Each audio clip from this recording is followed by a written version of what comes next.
Toda quarta-feira nos reunimos aqui no nosso canal para falar de um capítulo do livro O Ser Adoecido, Crônicas da Agonia, do Dr. André Marroig, psicanalista, médico e professor da Escola Britânica de Psicanálise no Brasil. Hoje vamos discutir acostamentos e o paralelismo com a lei. Um texto que não fala apenas do trânsito, mas da estrutura psíquica que regula a convivência e também o que acontece quando essa estrutura é ignorada, negada ou pervertida. O tema é claro: a relação entre o indivíduo e a lei. Não só a lei jurídica, mas a lei psíquica, a estrutura que organiza a mente e a cultura. O que acontece quando alguém resolve trafegar pelo acostamento, fugindo das regras comuns? O que isso nos diz sobre o funcionamento da mente e da sociedade? Imagine o seguinte cenário: Campinas, final de tarde. O trânsito se arrasta como acontece em tantas cidades grandes. Mas o que incomoda o autor do texto não é apenas o congestionamento, e sim a cena constante dos motoristas que decidem cortar caminho pelo acostamento. Esse simples ato de infração revela muito mais do que um desrespeito às normas de trânsito. Ele se torna um exemplo vivo de um fenômeno psíquico que Freud e Melanie Klein descreveram com precisão. A criança nasce perversa e polimorfa, como diz Freud. Não há, a princípio, uma internalização da lei. O processo de amadurecimento exige a interdição paterna, aquele que impõe limites e estrutura o sujeito.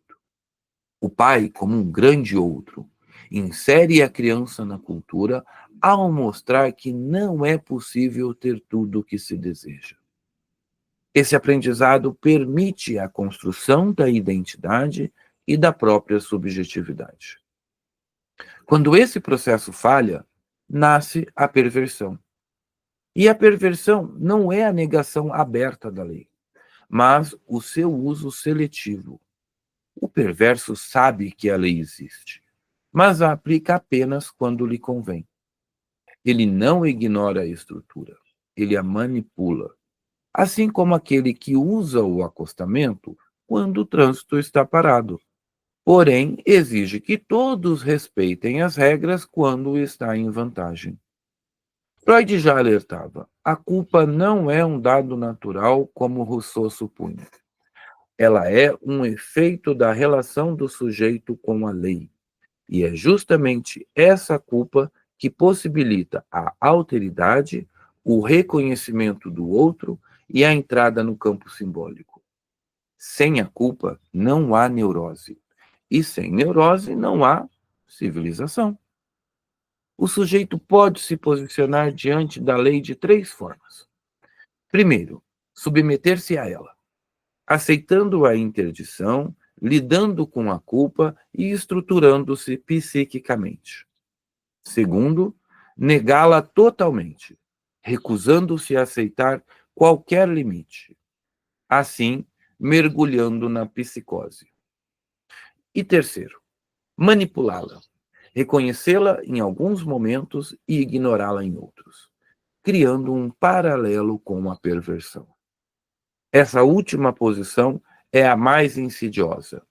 O perverso não nega a lei como psicótico, mas também não se submete a ela como neurótico. Ele a usa como lhe convém, adaptando ao seu bel prazer. No trânsito, essa dinâmica se manifesta diariamente. O sujeito neurótico se submete às regras, ainda que isso lhe cause sofrimento. Ele permanece na pista lenta, lidando com a frustração. Já o perverso, ele trafega pelo acostamento, convencido de que as regras servem para os outros. O que ele busca, na verdade, é evadir-se do tripé neurótico, do medo, da raiva e da culpa. E ao fugir desses sentimentos, ele precisa projetá-los em outro.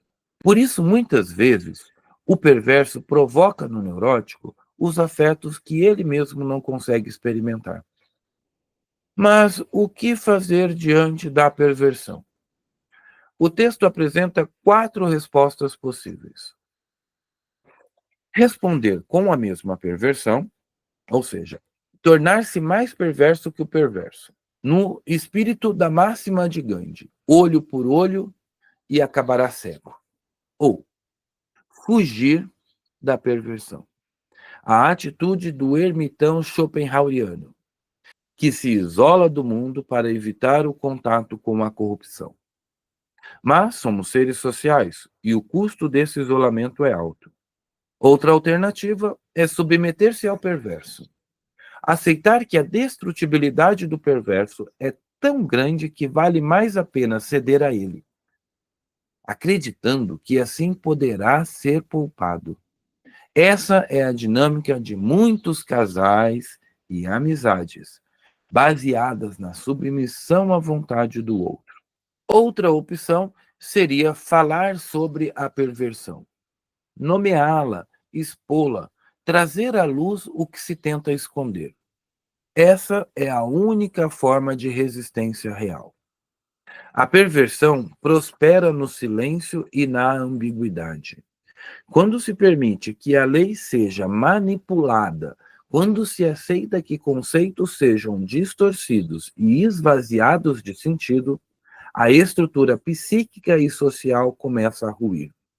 O trânsito no tapetão de Campinas é apenas um exemplo visível que o autor traz no texto desse fenômeno mais profundo. A questão que fica é: qual a nossa posição diante da lei? Escolhemos a submissão neurótica, a negação psicótica ou a manipulação perversa? O mundo atual nos empurra cada vez mais para aceitar a terceira via, a do uso estratégico da regra. Mas, como psicanalistas, como leitores atentos da realidade, não podemos cair nessa armadilha. Nomear é o primeiro passo para compreender, e compreender é o primeiro passo para transformar. Se você chegou até aqui, deixe no comentário qual dessas posturas você percebe ao seu redor.